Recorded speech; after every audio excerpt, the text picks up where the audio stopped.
৪২ বছর বয়সী কৃষক মেহেরপুরের ওমর ফারুক মুখে মাস্ক কিংবা চোখে চশমা ব্যবহার না করে দীর্ঘদিন ধরে জমিতে কীটনাশক প্রয়োগ করতেন তিনি। হঠাৎ অসুস্থ হয়ে পড়লে তাকে ভর্তি করা হয় গাংনী উপজেলা স্বাস্থ্য কমপ্লেক্সে। চিকিৎসকরা জানান কন্টাক্ট পয়জনিং এ আক্রান্ত ওমর ফারুক। ক্লান্ত হয়ে গেছিল, ঠিক সেই সময়তেই আমি খুব তাড়াতাড়ি ওই মেশিনের পানি দিয়ে গোসল করে ফেললাম।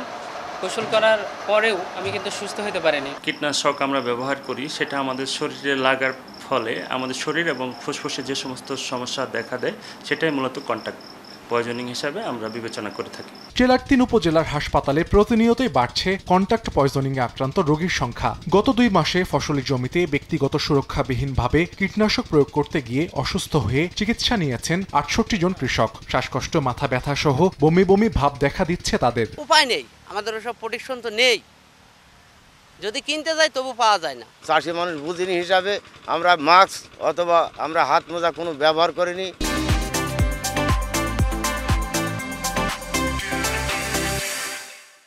বাড়ি হয়তো গোসল সামান্য গোসল মোহল করলে আর জিনিসটা সেরে দেয়, তারপরে হয়তো অ্যাকশন রেট একটু থাকে।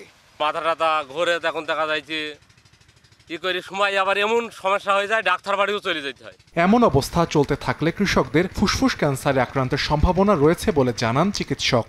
প্লাস্টিক অ্যানিমিয়া হওয়ার পিছনে অত্যন্ত গুরুত্বপূর্ণ একটা কারণ, সেটা হলো এই বিষ ওপিসি অর্থাৎ অর্গানোফসফরাস কম্পাউন্ড নিঃশ্বাসের সাথে যাওয়া।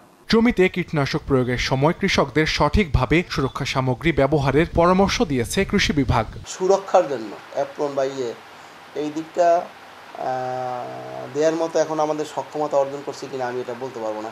তো এই বিষয়টা আমরা আমাদের উদ্যোগ কর্তৃপক্ষের কাছে আমরা তুলে ধরবো, যদি এটা সক্ষমতা থাকে হয়তো সরকার বাহাদুর দিলেও দিতে পারে ভবিষ্যতে। জাতীয় ক্যান্সার গবেষণা ইনস্টিটিউট ও হাসপাতালের গবেষণার তথ্য বলছে ২০১৫ থেকে ২০১৭ সালে দেশে ক্যান্সার আক্রান্ত রোগীর ১/৩ কৃষক।